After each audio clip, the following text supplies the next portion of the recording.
Halo semuanya, selamat datang di channel saya. Kali ini saya mau bersepeda santai sekaligus membahas mengenai part apa yang harus di-upgrade atau diganti jika kalian mau mengubah sepeda MTB kalian menjadi sepeda hybrid agar ngacirkan. Tapi sebelumnya, bagi kalian yang belum subscribe, mohon bantuan untuk subscribe channel saya. Mudah-mudahan saya akan terus memberikan tips, trik, dan berbagi pengalaman saya seputar persepedaan dan gaya hidup sehat lainnya. Oke, lanjut.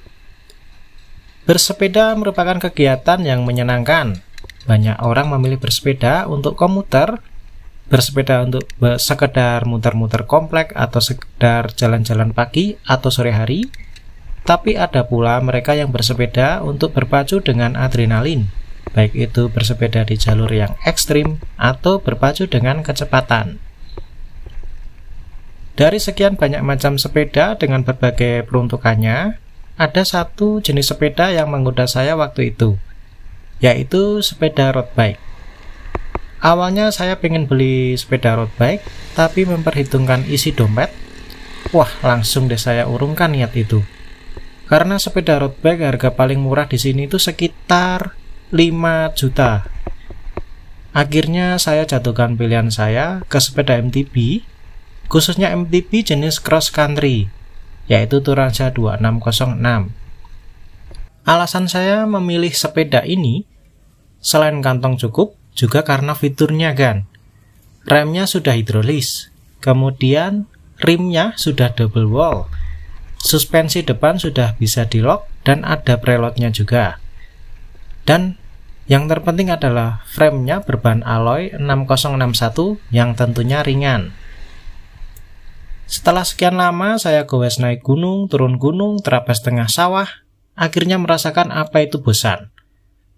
Karena saya pengennya gowes cepat dan di jalan yang datar saja, karena memang gowes nanjak itu benar-benar menguras tenaga dan mengancam kondisi jantung saya waktu itu. Karena waktu itu saya belum terbiasa bersepeda ya, jantung saya bisa sampai memompa denyutannya sampai 170 kali per menit, dan itu sangat berbahaya. Akhirnya sepeda ini saya ajaklah ngebut di jalan raya. Tapi kok rasanya berat, kecepatan rata-rata itu cuma dapat 17 km per jam. Saya pikir itu sudah sampai 30-an km per jam, ternyata cuma 17 km per jam. Akhirnya saya cari referensi untuk menambah kecepatan bersepeda menggunakan MTB. Salah satu solusinya adalah mengubah MTB menjadi sepeda hybrid. Tapi masalah baru muncul kan. Ternyata harga part-part upgrade ini tidak murah. Yang saya kira cuma habis 300 ribuan, ternyata 1.300.000. Aduh, sempat mengurungkan niat ini. Dan mikir mending ngumpulin duit buat beli road bike aja ya.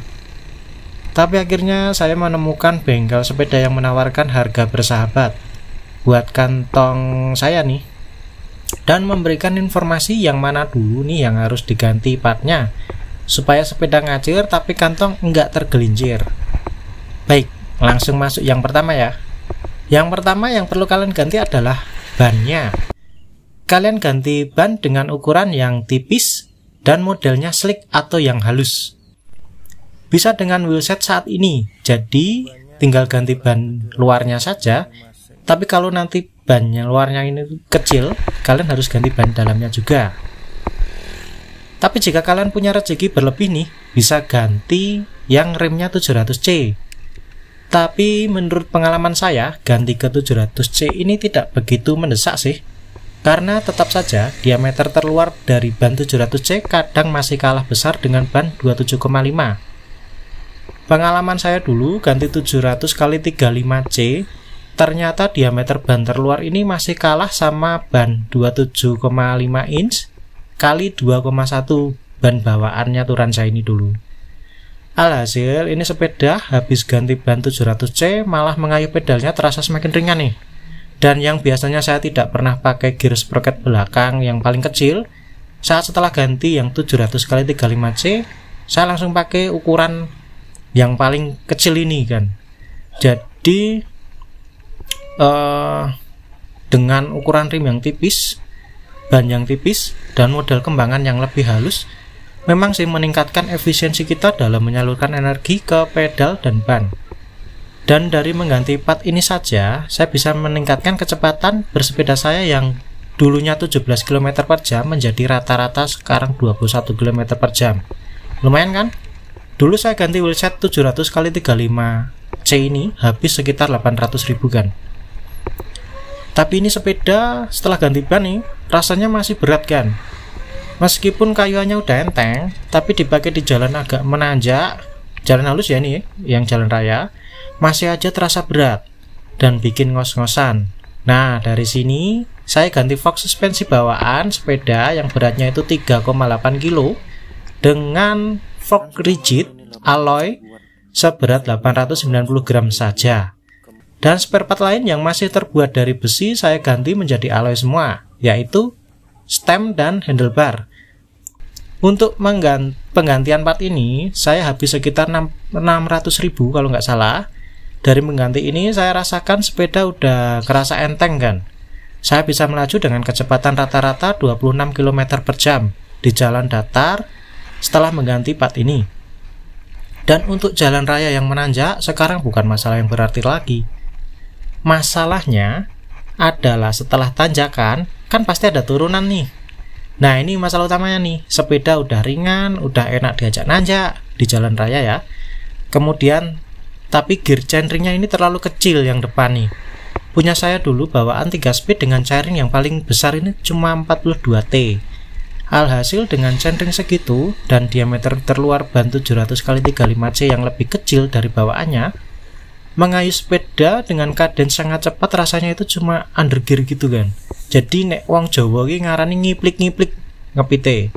Akhirnya di tahap ketiga ini saya putuskan untuk mengganti crankset bawaan yang 3 kecepatan berbahan steel dengan dual speed alloy seharga 500.000 dengan ukuran chainring 50T untuk yang terbesar dan 34T untuk yang kecil untuk jalan menanjak. Sedangkan sprocket belakang atau gear belakang ini masih ulir sprocket bawaan, ukurannya 13T sampai 28T kalau nggak salah ya, ini 8 speed. Dengan mengganti crankset road bike ini di jalan datar saya bisa mendapatkan kecepatan rata-rata sekitar 34 km per jam. Iya, cuma 34 km per jam kecepatan rata-rata yang bisa saya dapatkan ya. Itu pun di jalan datar dan mulus. Beda cerita kalau tanjakan. Karena rata-rata di sini jalan menanjak kan. Selain itu, faktor berat badan saya juga berpengaruh besar. Sekarang berat badan saya sekitar 80 kg. Nah, ini tahap yang terpenting kan. Percuma kalau sepeda udah diturunin tapi berat badannya masih stuck, masih sama. Kecepatannya ya bakal pelan, nggak bisa ngacir ya. Karena itu, untuk mendapatkan kecepatan bersepeda yang cepat, kalian selain harus menurunkan berat sepeda, yang paling penting adalah menerapkan pola hidup yang sehat, yaitu dengan menjaga berat badan yang ideal. Kemudian pertahankan asupan protein untuk pembentukan massa otot. Semakin tinggi massa otot, maka semakin tinggi energi yang bisa kamu salurkan ke kayuhan sepedamu. Dan berlaku juga, semakin berat badanmu, semakin berat juga kayuhanmu, dan energimu hanya akan diubah untuk menggerakkan lemak-lemak yang kamu bawa di perut, di paha, dan lain sebagainya itu. Jadi kan, ini kesimpulannya ya. Sebelum upgrade sepeda MTB-mu ke hybrid, baiknya kalian pertimbangkan isi kantong atau tabungan kalian. Kemudian jika memang belum cukup, tidak perlu memaksakan. Kalian bisa bertahap seperti yang saya jelaskan tadi. Misal setelah ganti ban, kalian bisa jual ban atau spare part bekas upgrade kalian dengan harga miring. Kemudian uang hasilnya itu bisa untuk upgrade yang lain lagi. Jadi upgrade kalian tidak begitu memberatkan, ya kan? Dan yang terpenting adalah tetap hidup dengan gaya hidup yang sehat. Makan makanan bergizi dan tinggi protein. Kurangi asupan kalori untuk kalian yang mempunyai berat badan berlebih, supaya kalian bisa gowes ngacir terus kan. Baiklah, saya rasa sudah cukup sharing saya kali ini ya. Jika nanti ada yang kurang, akan saya bagikan di video saya selanjutnya. Dan bagi kalian yang mempunyai pertanyaan atau sanggahan atau opini lain, boleh banget loh itu dituliskan di kolom komentar. Oke, untuk video kali ini saya tutup. Salam goes, salam sehat, tetap semangat.